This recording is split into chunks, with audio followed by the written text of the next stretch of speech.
Joining me for YouTube Week on the Rubin Report today is a man who's skeptical about pretty much everything, Greg Fluhrer, aka the Armoured Skeptic. Welcome to the show. Thank you for having me.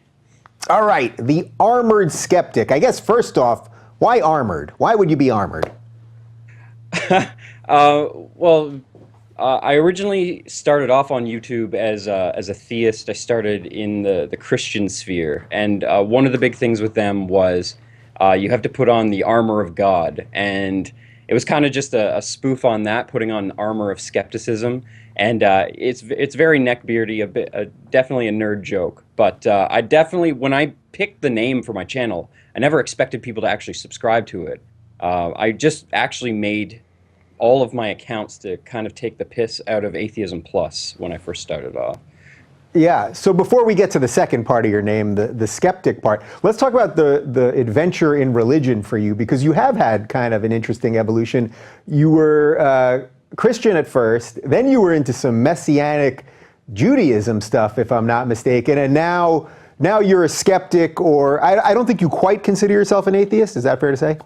Well, I don't usually use the word atheist, but by the definition of the word, yeah, I'm an agnostic atheist. But I prefer the word skeptic because it implies more my attitude towards belief in general. Yeah, so tell me about going from Christianity to Messianic Judaism to skepticism. What's that evolution like? Well, I was raised Christian. I was raised just vanilla United Church Christian. And it's not like they talk about God or even the idea of belief very often. It's just more of a be a good person and good things will happen to you kind of church.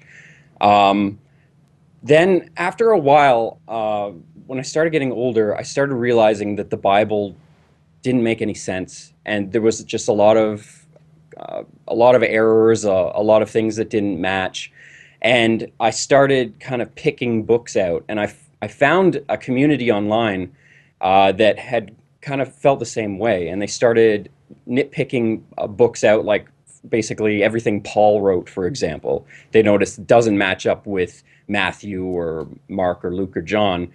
So their solution to that was just to say that everything Paul did was wrong. And the more I started doing that, the kind of deeper I got down this rabbit hole of messianic believers. And basically, we were a group of people who wanted to follow the Bible to the letter, including the Old Testament, which meant that I had to wear a lot of the things that Orthodox Jews wear today, like the little tassels at the end of your outfit, stuff like that. And it also meant that we had to kind of shut our family out, stuff like that. It ended up becoming a huge issue because I was shutting out all sorts of relationships at the time. How did you get out of that? Believe it or not, I found the atheist community on YouTube, and I started debating with them at first, getting angry with them, arguing with them in the comment sections and on Twitter and on Facebook and stuff. And then eventually, I don't know, something just clicked, and I started realizing that I was being very skeptical of the Bible, but I wasn't being skeptical of my belief in the Bible. And I think the thing that was holding me back the most at first was just the fear of hell. That's a lot of people say the same thing, just the fear that you're going to go to this terrible place and burn for eternity. That's enough to kind of remove any kind of cognitive dissonance, and you just want to avoid that no matter what. And I can't really say it wasn't overnight, but eventually I found atheism. Eventually I joined an atheist community, and that's when right around that same time is when I got involved in Atheism Plus. Yeah, so Atheism Plus, I feel like a lot of people don't know that there are these sort of subgroups in atheism. There's Atheism Plus, there's New Atheists, there's sort of more generic old school atheists. For people that have no idea about any of that stuff, can you kind of lay out what each one of those things are? Well, Atheism Plus is kind of a social movement. It was originally sold as, we're atheists plus we care about social issues, plus we care about racism and sexism and homophobia and stuff. And when that was sold to me at first, it all just sounded great. I didn't know what feminism was or social justice was at the time. It just, on the surface level, it sounds right. And one of the things that one of the founders, he's not the founder, Richard Carrier, said in one of his inaugural speeches for the movement, he said that they're not closed to debate, they're not closed to question and stuff like that. And it became kind of apparent after just a few months of my participation in the group that any kind of questioning, any kind of debate was met with hostility and personal attacks. And some people ended up losing their jobs just over asking questions. Yeah, what I find fascinating about this is that generally, and I've had a ton of atheists, well-known atheists, on the show, I find atheists, regardless of their specific denomination, if that's even the right word, are always willing to debate and explore ideas and all this stuff. So it's kind of funny that Atheism Plus, which you're describing as, atheism plus, we care for minorities and the social stuff and all that, that they weren't able to debate, which is probably a good segue to some of the SJW stuff that you focus on a lot. But real quick, have you had any interaction with the new atheist community?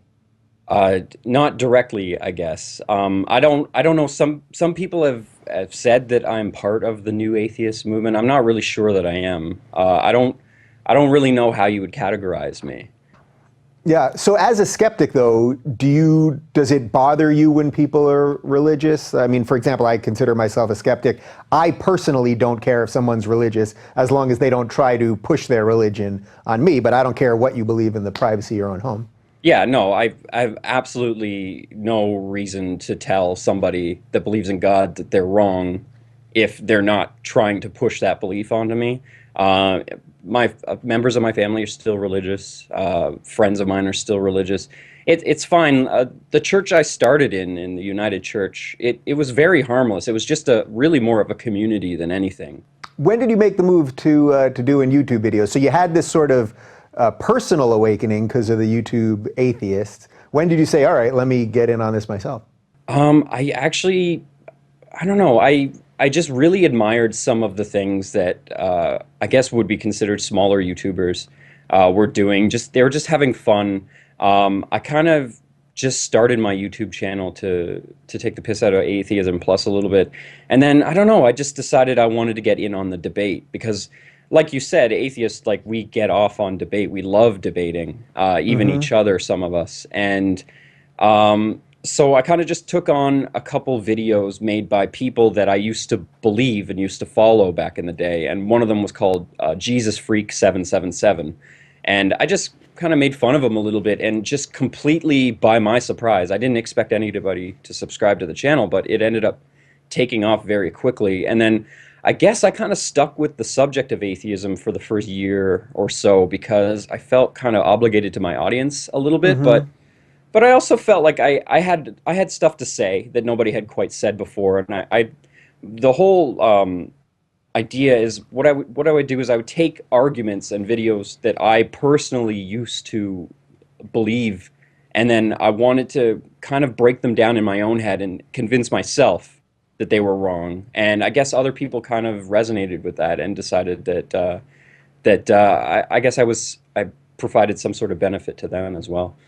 Yeah. Were you shocked how sort of close-knit the YouTube community is? I know people are fighting all the time, but there's also a lot of people when you sort of enter a space. If you're doing good work, people do like helping you, like sharing things, like telling people about you and going on their shows and you going on their shows and things like that. Yeah, I was actually very impressed. A lot of other YouTubers started, we call it shouting out. We shouted out my stuff and shared my stuff. And I was really big into that too the first few years. It gets a little bit harder to do that when you become a bit bigger because there's a lot more weight. You can't just tell your audience, go check this guy out, and then the next video they make ends up like kind of ruining your credibility for shouting them out. You can make those risks though when you're a little bit smaller and you're not professional. And I even have an entire video dedicated to the atheist community. I called it The Search for Logic. Do you make your full-time living on the YouTube? I do, yeah. It's kind of a homogeny of a lot of different things, but it's all online based and it's all based on my Armoured Media brand. Yeah, so you basically created a company sort of around your separate channels. What was that like when you finally had that moment where you're like, wow, I can actually make my living doing this, like the thing that you love to do? Well, I wasn't convinced at first I could do it. I set myself very clear goals. I had to have 100,000 subscribers and I had to have X amount of dollars coming in every month. And when I hit that goal, it happened a lot faster than I expected it to. And it was very, very scary when I finally made the move. And I used to work for my local government and I walked out of City Hall, my full-time job for the last time. It's the scariest and best day of my life. Yeah, you walked out of a government job to become a YouTuber. There's a certain beauty in that. Yeah, certainly. You know, I think I talk a little bit about politics and social issues now, and I didn't have the same freedom back then to do that when I was working for a government body. If they had found out that I was making political videos of any kind, I could have lost my job. But now I think, you know, people might have gotten a little bit sick of it, but I kind of just hit the ground running talking about social and political issues, and I haven't really felt like stopping since. Yeah, and not only are you a YouTuber and making a living on the YouTube, but you're also dating a YouTuber, Shoe on Head June, Yes. who at one point we were going to try to pull off a little three-way situation here. We were all going to be on, but I know she got caught up with something today. Yeah, we were all hoping she'd be here with us. Yeah, but what is that like, dating a YouTuber? How do you guys even come in connection? Because I know when people see two YouTubers together, or when I have YouTubers on, people go bananas. They love this idea of worlds colliding, kind of. You guys are actually together. Yeah, I can't imagine it's anything like a Hollywood relationship of any kind. It is. So the publicist didn't set this up, is that what you're telling me? No, we just happened to both be fans of each other's work, which was strange because our work was so different at the time. But our relationship has almost nothing to do with YouTube. We keep a lot of it off of YouTube, but we both love making videos, we both love editing, and we both love talking about political social issues, and we also both love talking about movies, and it just ended up being a really, really good match. And there's you know, we never fight or anything. We both have the same drive to make content constantly. Yeah, is there any kind of healthy rivalry there? Because your content, although your styles are obviously very different, you know, some of the topics that you both care about are similar things. Is there any like, you know, I kind of beat you on the view count on that one? Well, yeah. Her channel is much more successful than mine is now. She had quite a few videos that blew up over the last year or so. But no, we never feel any form of competition. We never feel like we need to one-up each other in any way. We work together, not we don't pay each other or anything, but we help each other all the time with each other's work. And there is a little bit of overlap with our audiences, and we have kind of an unofficial fan club for our relationship and everything, but there isn't, like, our videos are still kind of different. Our audiences in general are still kind of different, and the kinds of topics are, like, they sound similar and they're about similar sort of things, but we attack these subjects very, very differently, so we feel like we're not stepping on each other's toes in any way. Yeah, when you were working in the government in Canada, did you ever think that you would one day have an unofficial group celebrating your relationship with a YouTuber? No, it's a lot of it is surreal. A lot of it still hasn't hit me. I used to think back in the day that one day, if I became famous, it would be the best thing ever. And I'm so busy, I don't have any time to soak up any kind of fame. I barely have enough time to check Twitter half the time to see what people are saying to me. It's not at all like I expected, for sure. Yeah, so let's circle back to some of the SJW stuff, the social justice warriors. Everyone knows about this, these bigoteers, because, you know, I've focused a lot on this, and for a long time I was trying to clean up my side. I was trying to clean up the left. If everyone can turn on every other channel on mainstream media and a gajillion things on YouTube and find a bajillion people attacking the right, and I was trying to stop the left from going off the deep end. At this point, I feel, I did a video on it a couple weeks ago, I don't think that the left as an institution is liberal anymore. I think I've heard you talk a little bit about this, that you wanted to clean up the left a little bit more because they were your people. Yeah, one of the biggest criticisms I've get, and I've heard that you actually get the same criticism, is that I'm not hard enough on the right. Mm-hmm. And I feel like it's a little redundant, even with, well, I mean, now that the right is kind of in power in the United States, I feel a little bit more obligation to say things about it. And I've definitely got some stuff on the roster. But my biggest concern is that the camp that I've hitched my wagon to is filled with so much corruption and so much deceit, so many lies, so much paint covering up so much rust that I feel like it would be worse for me to not point out that rust than it would be for me to just follow the flow and continue to argue against the right and the religious right, because eventually we're going to, if we ignore the problems we have, the people that we consider our enemies, if you will, the people that are opposed to us diametrically, uh, they're gonna be able to point out the rust under our paint a lot better than us, and when they do it, it's going to have a much bigger impact on our positions. Yeah, I think that's actually a really, really great point because it's why I tried to do this for the last 2 years. I was really trying to get liberals to go, whoa, just guys, all this free speech stuff and labeling everyone all of these ridiculous buzzwords and deplatforming all of these people and intolerance in the name of tolerance, basically. This is not good. This is not liberal. Do you think we've kind of lost the left? And I know that, when you talk about liberals and the left and conservatives and the right, that everything's kind of upside down right now. I feel that Trump, because of Trump, to say that Trump is really right, I don't know that that makes any sense. So I know all the labels are a little screwy these days, but do you think for all of us that have been doing this online for quite some time, trying to save the left from itself, do you think it's an unwinnable proposition at this point? I don't believe in no-win scenarios. I think that we're still kind of in the early stages of starting to convince people that there is a problem. And I think as much hate as I'm going to get for making this statement, I think the fact that Trump won the presidency is a little bit of a sign that the majority of people aren't really buying into some of the crap that's coming from the left. I think that there's always been kind of a history of progressives taking the liberal label and kind of stealing it from the rest of us.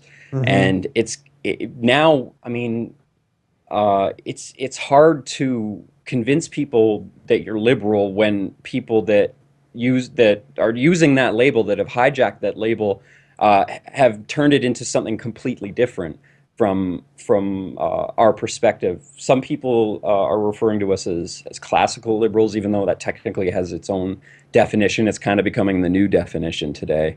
Yeah, I feel that if we keep it up, I think more and more people are going to start getting wise to what's happening, and I feel like we're eventually going to reach a point where not necessarily that we'll win outright, but that we'll be able to stake our flag in the ground and be recognized for exactly what we are, and not be constantly lumped into other groups.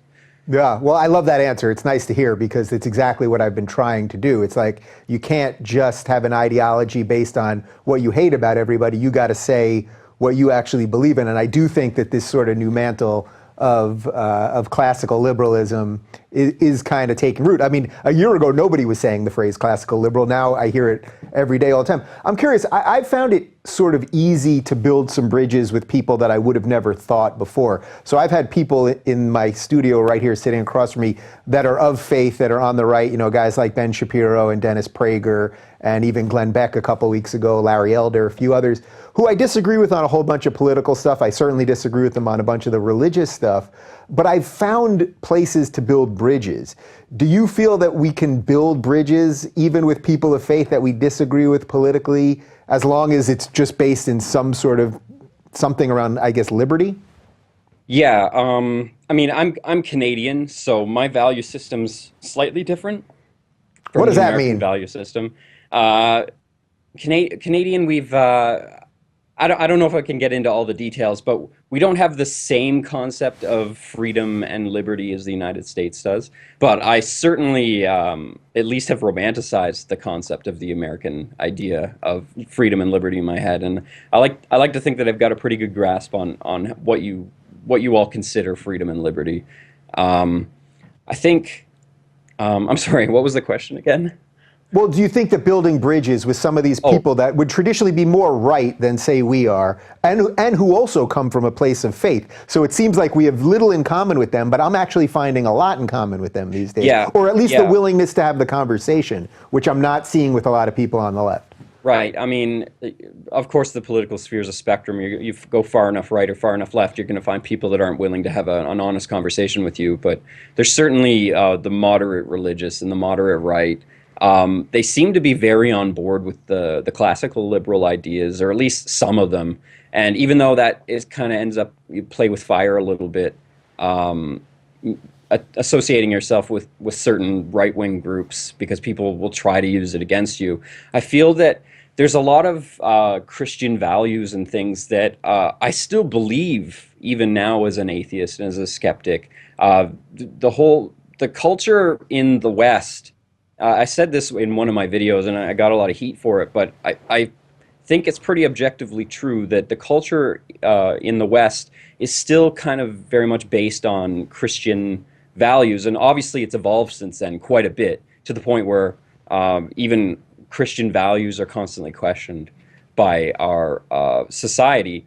But I feel like whatever kind of amorphous blob group all of us seem to be in, all seem to recognize this and have realized that there's a faction on the far left that seems to be driving a little bit too far away from that point.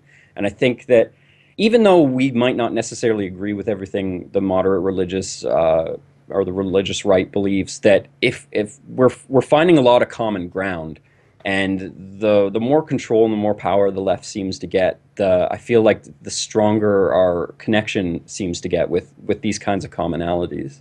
Yeah, and I think that's a really interesting point that a couple of my guests have brought up, that we do live in a society here, especially in the United States, that's based in Judeo-Christian values. Now, you as a skeptic may not believe in the literal tenets of those books or things like that, but I know that this is a majority Christian country. I wouldn't want to live anywhere else. The freedoms that we have here are based in that. So if some of the more right-wing people are intolerant, they've been pretty tolerant of change. I mean, we have gay marriage, right? We have to acknowledge when things change for the better, right? Yeah, and I mean, we've got people on the right, conservatives that are gay and are pro-gay marriage and are trans and are pro-trans rights and pro-LGBT rights. We've got pro-abortion people on the right. It's the whole spectrum seems to be shifting a little bit, but yeah, certainly that I feel like we've more in common now with the right than we do with the left, which is it's kind of scary. Not the whole right, but like the moderate right for sure. Yeah, it's funny that you even frame it that way, like it's kind of scary, because I get that too. When I just sit down with some of these people, automatically a certain amount of people on the left are angry at me. And I go, guys, they're just presenting their thoughts, and if you don't like them, then beat them with better thoughts. But I guess that's the position for people like us. If you're willing to have these discussions, then you're going to get some hate, and you just got to keep moving. Yeah, I feel even when I'm skeptical of claims people will make, especially coming from the right, I feel like nowadays my role has been more to play referee between the left and the right, because I am very close to the center, and I'd have no stakes in the claims of the far right or the far left. And I'm noticing a lot of common ground, a lot of similar tactics, and a lot of similar attitudes towards debate and discussion coming from both sides. And I feel like I do a better service too, just trying to get these people to talk to each other more, even though I don't really care about what either one of them are saying. I think that they could be more human and more civil with each other about their discussion, and be more honest when they listen to people and understand what they're trying to say, and not just try to nitpick the words that they're using. Yeah, well, I try to incorporate a lot of that right here. Let's jump over to Canada for a second, because we do focus so much. Everyone in the world wants to focus on America all the time, and now especially with Trump, it's like doubly so. What's going on up in Canada? You got Trudeau up in there. I hear very mixed things. I know that my friends and a lot of people who I respect in this space that we're in don't like Trudeau because of a lot of the social justice warrior stuff. But I've heard some people think he's doing okay on the economic front, and he puts a nice face on things and stuff like that. What do you think about him? He's doing okay on the economic front. His entire campaign he ran, it sounded like he was just trying to reach college students. He was being overly progressive with some of his stances. He was buzzword here. He's certainly was virtue signaling quite a bit to progressives, and he tried his best to have the appearance of being completely equal and open and tolerant, and to the point where his cabinet that stands behind him, he had to make a perfect rainbow, and he had to have the exact right amount of women, exact right amount of men, to the point where he even uprooted a woman who had moved to New York, and she and her family were living there and were established there, and he essentially bullied her to move up to Canada so that he could fill his quota to make his cabinet perfectly equal.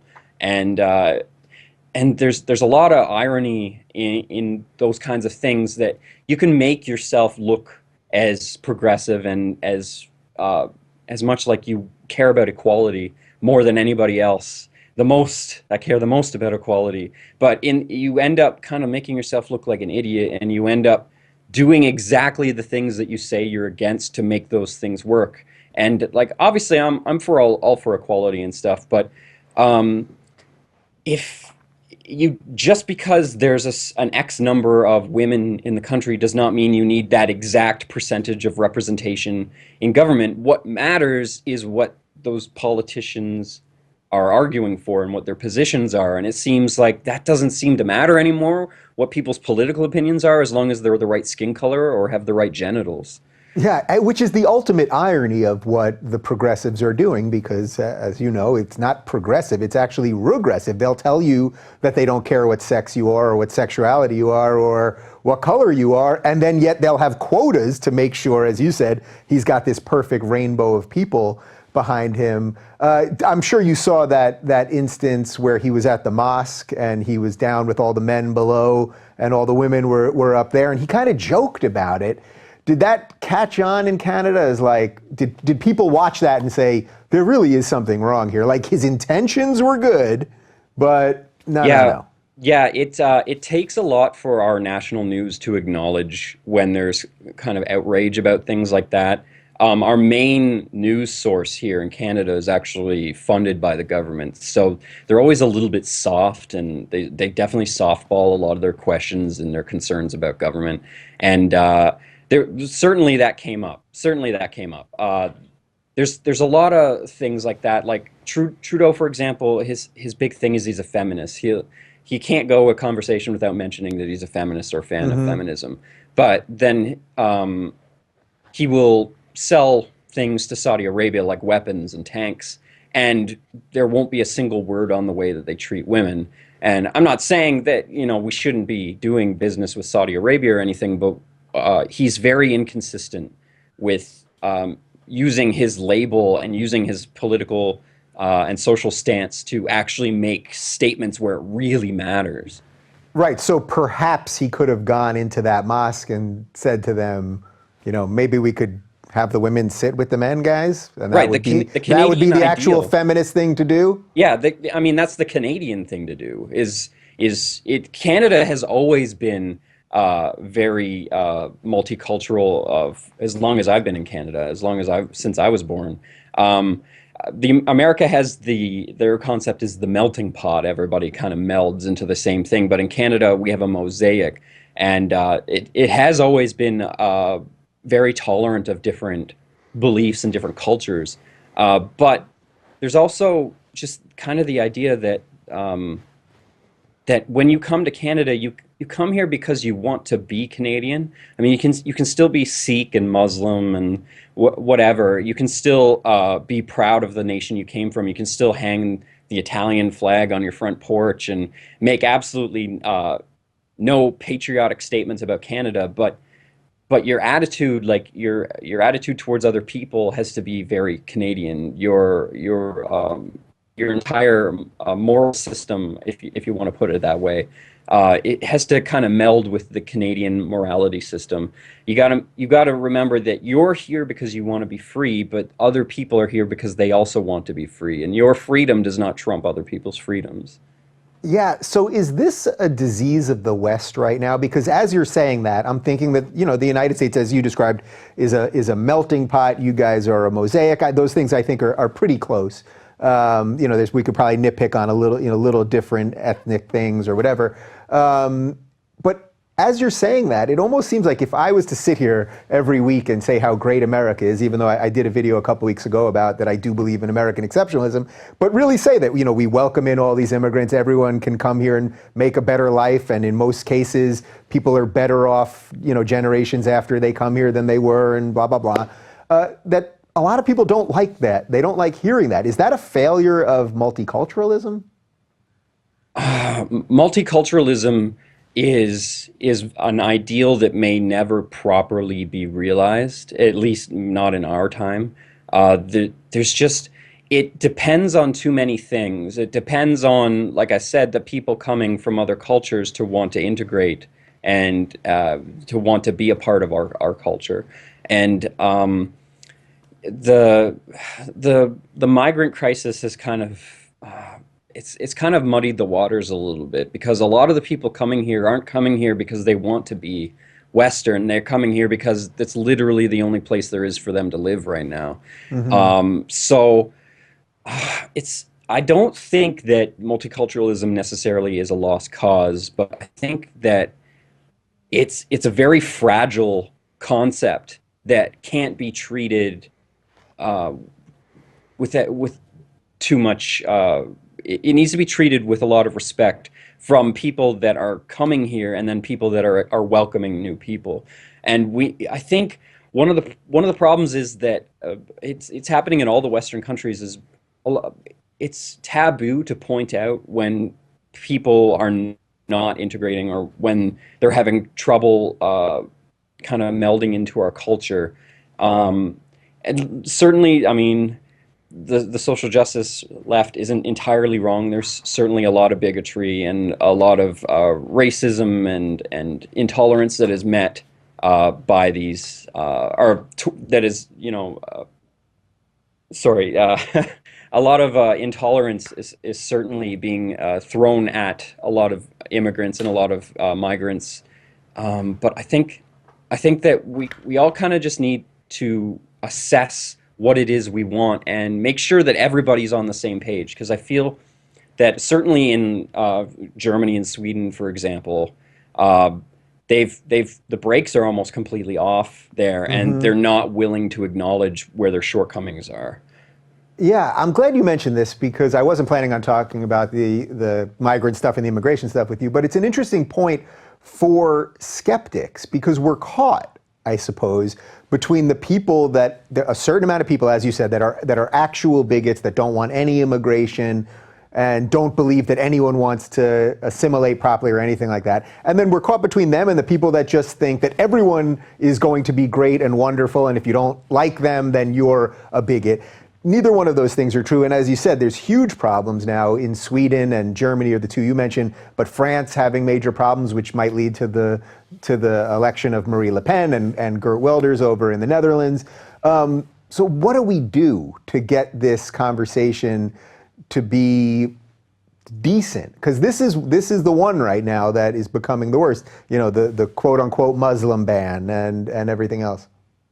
Yeah, it's hard. I definitely do feel caught in the middle, because I don't want fully open gates. I don't want to just trust that anybody coming to the West is going to become a Westerner. But I also don't want to don't bring that bigoted stuff on this show. All right, please.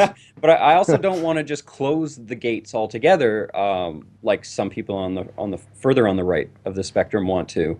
I believe that, I mean, my ancestors are immigrants, and it'd be silly to say that no more immigrants should be here, because where do you draw the line? Why is it all of a sudden now there's no immigrants? That doesn't make any sense.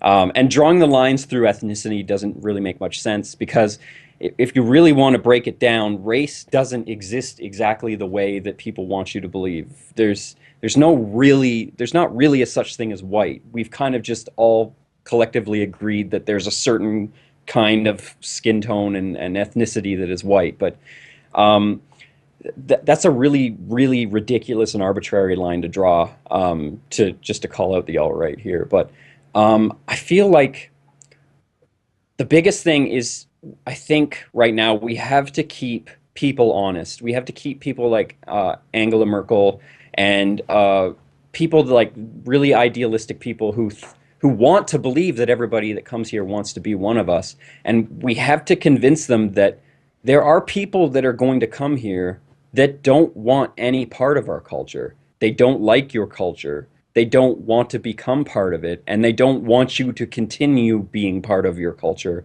They want you to be part of theirs. And I think we just have to call a spade, and we have to weed out the bad ones, and we have to elevate the good ones and show, like, this is a good example of somebody who came here for the right reasons. This is a bad example of somebody who came here thinking that they could change us. And yeah, it's interesting. You're making an interesting distinction where you haven't mentioned terrorism, which I think is interesting because it's not just about that some of these people could be terrorists, which obviously a certain percentage could be. It's more important what you're talking about, which is that a certain amount of people will come here and simply want to change us, change our values, change the systems that we live in, as opposed to being part of that mosaic or being part of that melting pot. Well, yeah, I would say that saying that we can't have Muslims here because some of them are terrorists is like saying we can't have guns because some of them kill people.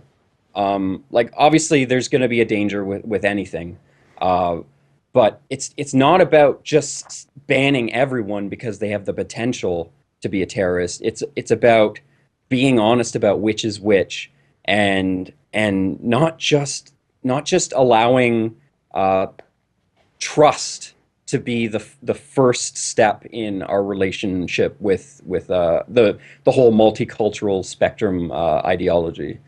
Yeah, I'm curious. Do you get concerned talking about any of this stuff? I mean, not just at a personal level, but what's going on with this new bill that I guess just passed in the House in Canada, 81-0, that labeling certain forms of speech are Islamophobic? Am I butchering that completely? Can you clean that up for me? Yeah, no, that's pretty close. The wording of the bill's a little bit scary because they could just determine that anything that's offensive towards somebody who follows the belief of Islam could be considered Islamophobic, and that there's an automatic penalty with that.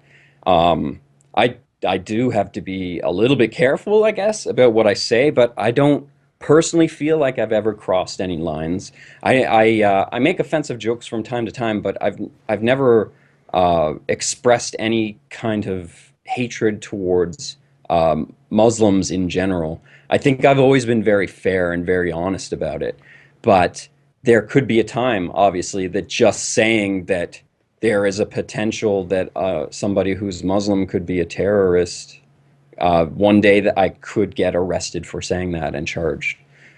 How did this pass? 81-0. How was there not one conservative even that said, no, this type of free speech stuff cannot happen?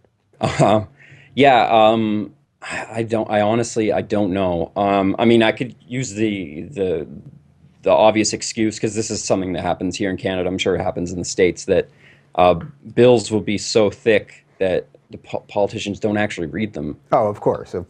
And I mean, you're going to get the odd senator who does before they pass it as law. But the thing is that there'll be language that's mixed in with bills that doesn't even seem to be related to those bills, and all that stuff constantly gets makes it through the sieve somehow. I don't know, but I definitely agree. It was scary how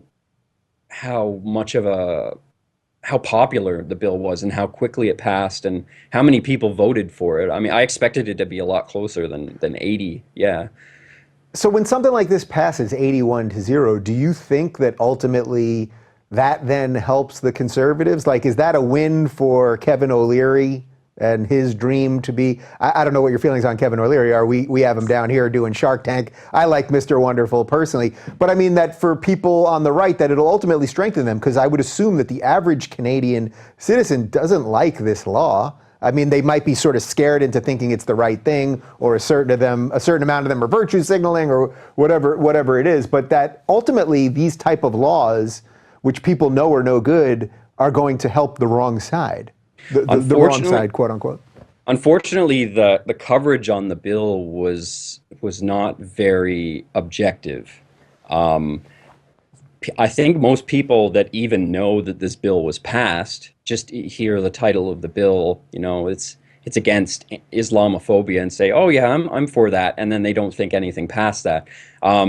They're, like I said, the main news outlet here in Canada is run by the government.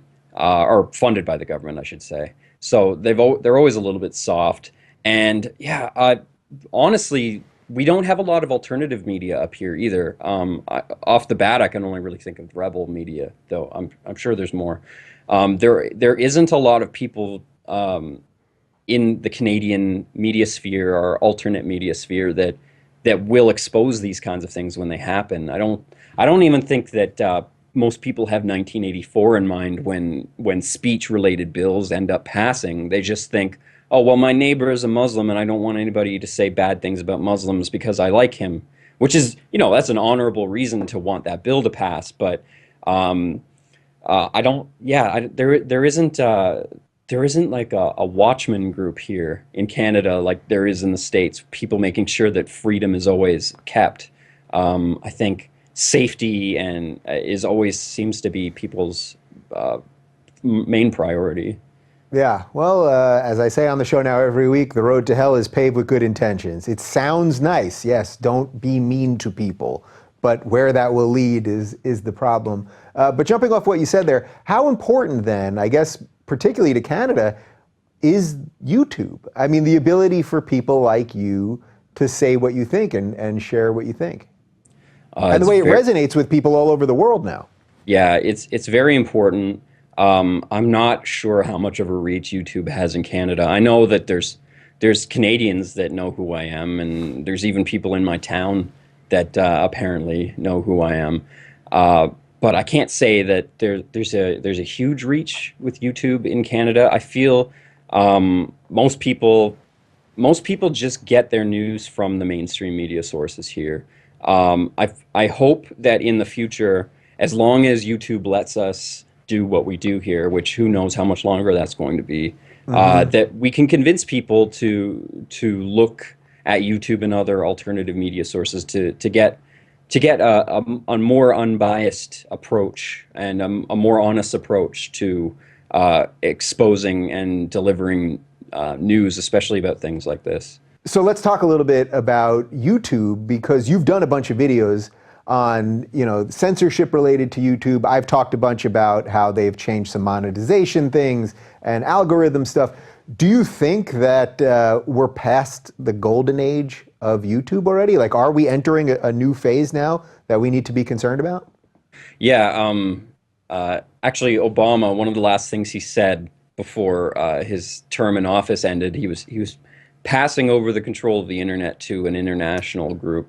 And he said that the internet's kind of like the wild, wild west right now. And they want to rein that in and make it so legitimate people rise to the top and people like us kind of sink lower and lower. I feel like whatever the golden age was passed for sure. And we're certainly in a period of change right now. And I feel like it's going to be a change for the worst. I don't like to be paranoid. I don't like to make conspiracy theories or anything, but I certainly feel like there is an effort to make alternative outlets like myself less visible, less accessible, quieter, and trying to muffle our voices. And I mean, we're going to fight back, and it's not like we're going to all just die overnight, but I feel like certain people, when it becomes financially unviable to maintain your YouTube channel, and you need to get a real job, people's passion towards it is eventually going to die, and there's going to be less of us. And I feel like we're not all going to die, but there's certainly in the end going to be way less voices like mine saying what they think, saying what they feel, and being much more objective and open about political and social issues. Yeah, so when people hear you talk about that kind of thing, like, so in what way would you say they're doing censorship? Like, for example, the monetization issue, where if you talk about certain topics, they demonetize your videos. That's obviously not censorship in and of itself. They're not saying that you can't put the video up. They're saying you can't make money on it. Now, in a certain way, they're censoring you because ultimately you'll censor yourself if you have to make a living doing this. So there's the idea of censorship there, but not in action, not so specifically. So when you talk about censorship, what are you talking about? Yeah, actually, when the YouTube Heroes thing happened, which is when YouTube allowed its user base to police the creator base, and when they decided to start demonetizing, or at least when they announced that they were going to demonetize, I made very similar statements in both videos when those things happened. I didn't at the time consider it censorship, and I guess I technically don't now, but I'm not going to start splitting hairs on that, because I'm starting to see people's point, because when there is a they decentivize us. There's no incentive to make certain videos about certain topics. Islam seems to be one of those things that has always been demonetized, even before they announced the demonetization thing. It's clear they don't like us talking about certain things. It's clear that certain subjects they refuse to allow to reach the surface. And it's not explicitly censorship, but it is certainly an effort to stop us from talking about those things. Yeah, I mean, I did an interview with John McCain, the senator, the potential one-time president of the United States, and they demonetized all our videos with him. The guy's on CNN and every cable news channel every day, so apparently advertisers don't have a real problem, but they demonetize our videos. We fought it, and they actually did come through on this, so I want to put that out there to be clear.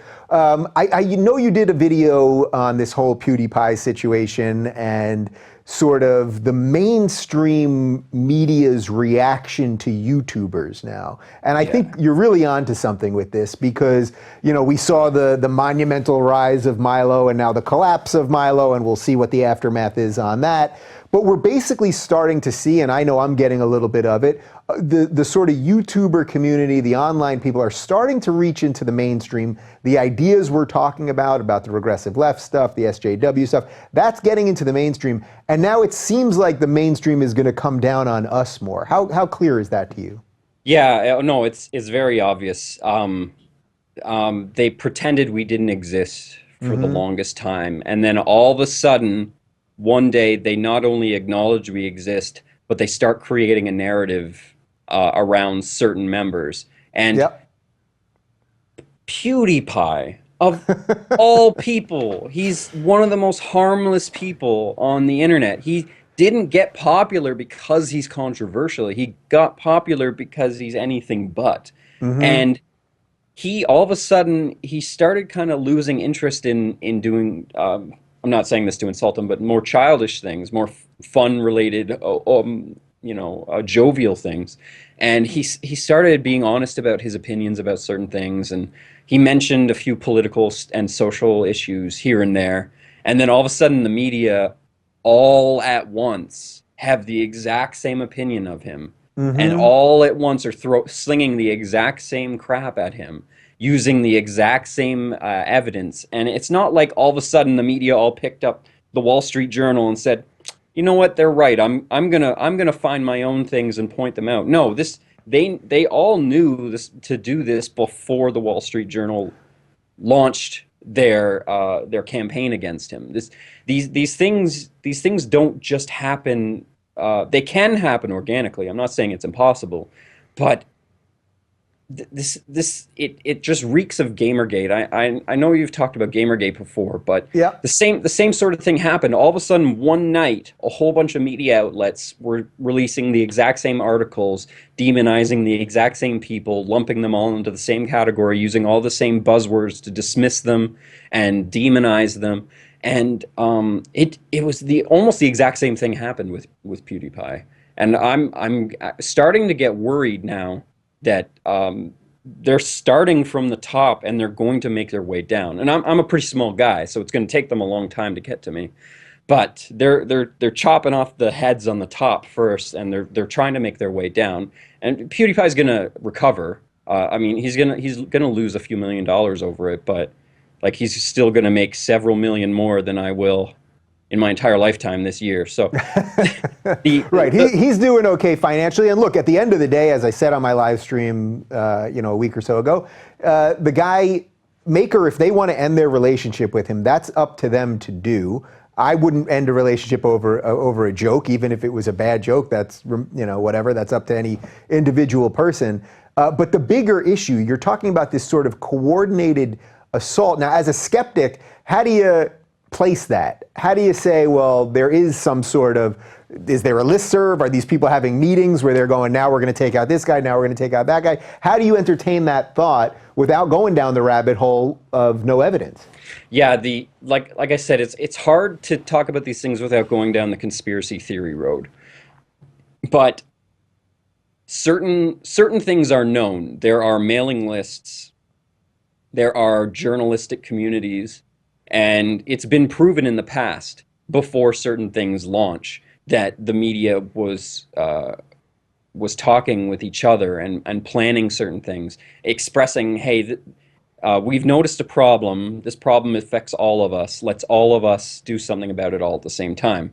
And I mean, it certainly seems petty from our perspective. But yeah, the problem is, though, that obviously I can't just outright say that there was a conspiracy to take PewDiePie down, because as a skeptic, that completely would destroy my credibility. But the thing is, I can't also at the same time deny evidence that shows that maybe that was the way it happened. And you mentioned Milo.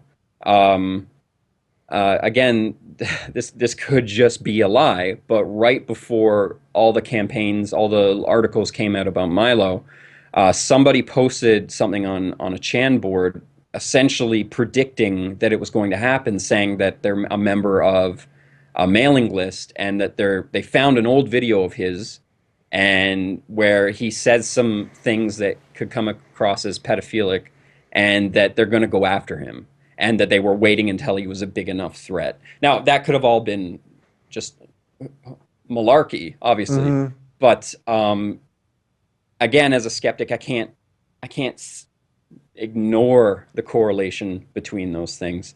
I think it's more important, instead of just saying it exists and demanding that they reveal themselves, more to just continue to point out when these kinds of coincidences happen.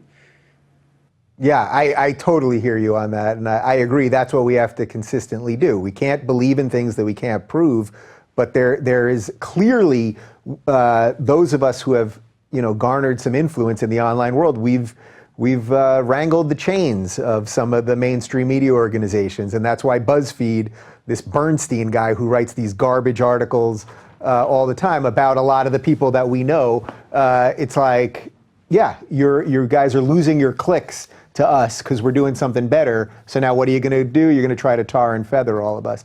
Do you ever worry about that? Like, I can see in some ways you're very outspoken, and in other ways I can see there's a little bit of you want to measure your words properly, which is probably the mature way to do something. But it almost seems like 2 years ago on YouTube, either one of us could have said absolutely anything and it wouldn't have mattered. And now YouTube is getting to that point where we're going to be treated the same way the mainstream media is treated, or the same way that politicians are treated, where if we say one stupid thing, I said on the show a couple of weeks ago, just an off-the-cuff idiotic joke that I bumbled altogether, and I said something about how Jesus was around Muslims. It makes no sense, it wasn't funny, it was stupid, it was obviously historically inaccurate, but suddenly I had all these people quoting me and putting it on memes, and it was getting retweets, and I was like, wow, I guess I must have made it, because I made some stupid-ass comment, and here we go.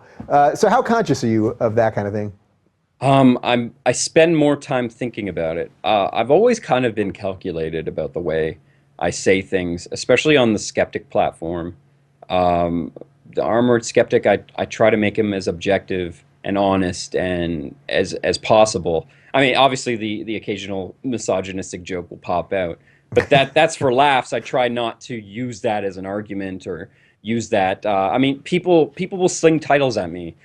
People call me trash, for example. People try to call me alt-right. And people try to say that that that I'm a racist, a misogynist, a rapist. Even I've heard that one before. But that didn't show up in my notes. Nothing about you and rapist, but I guess I'll talk to my researchers on that one. oh, you weren't looking hard enough then. Apparently. The thing is though, I feel like as long as I stay calm and collected, and when these kinds of insults are hurled at me and people try to dismiss me with these kinds of titles, I ask them to prove it, and nothing ever seems to stick. So I feel like if the Wall Street Journal, for example, one day decided to take me down, they would have to reach really, really far, like even further than they had to with PewDiePie. Right. They'd have to, Photoshop you into a Nazi thing, raping somebody. That would probably do it. Right. I'm 100% for free speech, especially when it comes to comedy. Nothing should be off limits. But being an advocate for that and then also practicing that is playing with fire. I feel like some of us need to exempt ourselves from participating in that freedom of comedy and freedom of expression, and focus more on just the defense of it, because I think that if George Carlin had started a YouTube channel today, he would have been demonetized. He would have ended his career, and we never would have had a George Carlin, because he was no fan of the mainstream. He had a lot of really mean, nasty things to say about them. And I mean, not everything he said was correct. He had a lot of crazy theories and stuff. But I mean, he's a comedian. He was just supposed to make us laugh and think, not necessarily be right about everything. But let's not forget, though, although he was very funny, he was a rich white man, which is the worst of all things. So oh no, absolutely correct. You're right. So we should just dismiss him. But but the thing is, he was both an advocate for freedom of expression, plus he practiced it. And that voice would have been silenced if it had come up today. And he is arguably one of the more important contemporary voices defending freedom and defending expression. And I don't know, I want to just make jokes. I want to make anti-Semitic jokes because I've got some good ones. But I mean, it doesn't. There's the silly idea that because you say a thing that could be seen as racist, that makes you a racist. But being a racist and doing a racist thing are not the same thing at all. Yeah, they want to find some idea within you that they can then use to get rid of all the other good attributes about yourself. Yeah. Well, listen, Greg, I dig what you do, and it's great that we're sort of expanding on this community here. So your channel is youtube.com/Armoured Skeptic, which we will link to right down below. And I appreciate you joining us on YouTube Week.